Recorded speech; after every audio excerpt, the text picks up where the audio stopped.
Hi everyone, and welcome to Time on the Mat. Today you will need your foam roller. So here we go as we finish out this cycle. I have loved this series. I hope you all have really loved it also. So here we go. We're going to start with our rolling on our shins as we have been doing all month long. From the bottom of the kneecap to the ankle, just forward and back, okay?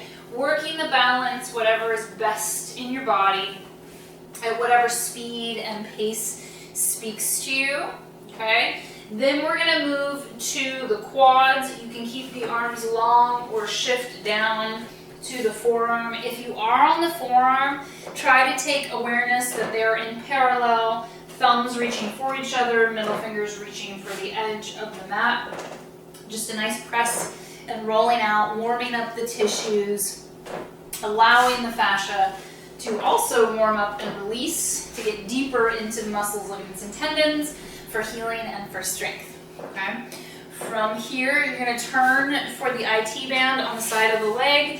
You can have the bent leg propped position with the long arm, takes body weight off of the leg, or if you're wanting extra, leg over leg, up and down, okay? If you like the bend straight portion of it that kind of gets a little bit even deeper into it, okay, then we're gonna go up and over to the other side. Again, if you need the long arm positioning or you just prefer it, or if you come down lower for more body weight on that IT band, if you like that bend and straight, the flexion extension and how that speaks to opening up that IT band. You're gonna come up to sit on your foam roller. Today we're gonna work into the piriformis. So one leg, opposite ankle over the opposite knee, then you lean into that booty cheek and you roll into that glute.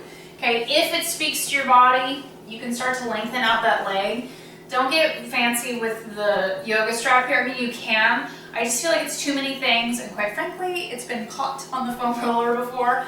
So you can hold behind the knee crease or behind the calves all the way to the foot. It's not necessary, but it can take you a little bit deeper into that piriformis and into the hamstrings also, okay? And then to the other side. Opposite ankle over the opposite knee. You never have to do any more than this. This is enough. You lean into that booty cheek and just roll. It's got that sensation, kind of like being that itch that you're like, oh, I did not know I needed to scratch that, right? And then you can extend it if that works for you and speaks to your body. But it's not necessary to do that extension on the leg. Just digging into glute medius and into the piriformis, okay?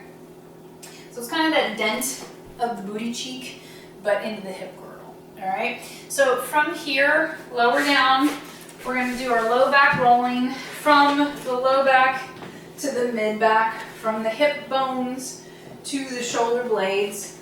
Then you're gonna roll slightly to one side to get more of the QL, the quadratus lumborums, one on each side. Then to the other. It's just that little shift that takes you deeper into different tissues and off of the spine. Then center your foam roller from mid-back to shoulders, right? So shoulder blades to shoulder sockets, basically.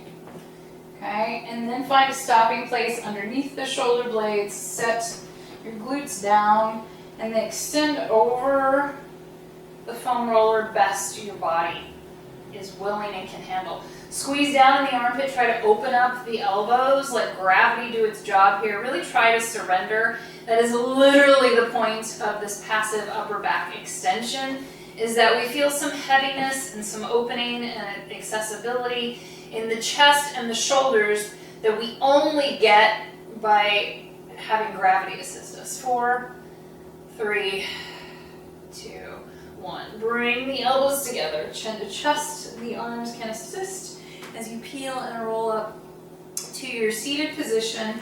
But just as quickly as we're going to do that, you're going to take that foam roller, pass it underneath the legs for our psoas stretch. So you lay on the mat, the roller goes underneath the sacrum, the bony part of the booty, Outside hand on the ankle, inside hand to the knee. You hug one knee in towards your chest.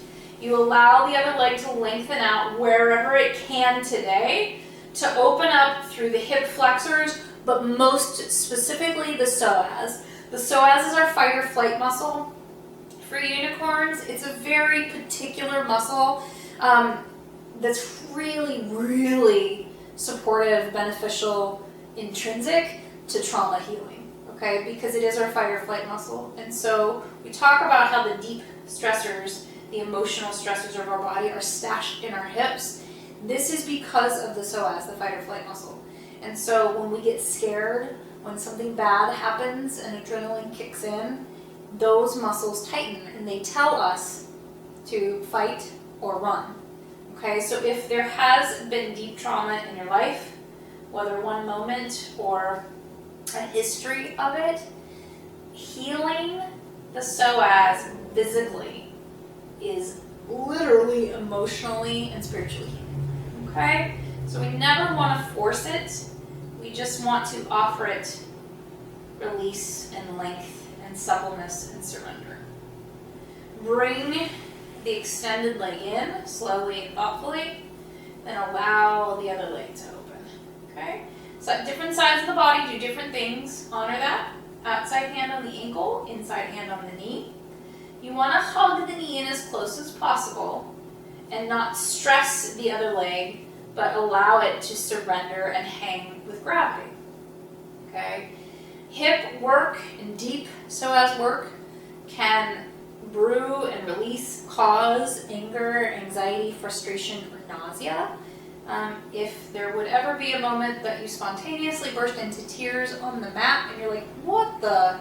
That's why, okay? And I actually very much appreciate those moments because it is an initiation, an instigation of healing, or, maybe a finalization of it, okay? So breathing in and out. One more breath in and out. Okay, from here, bring that knee in and hug them in.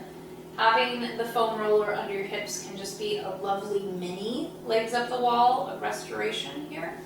Energetically, then you're gonna move it out from underneath you thoughtfully and off to the side.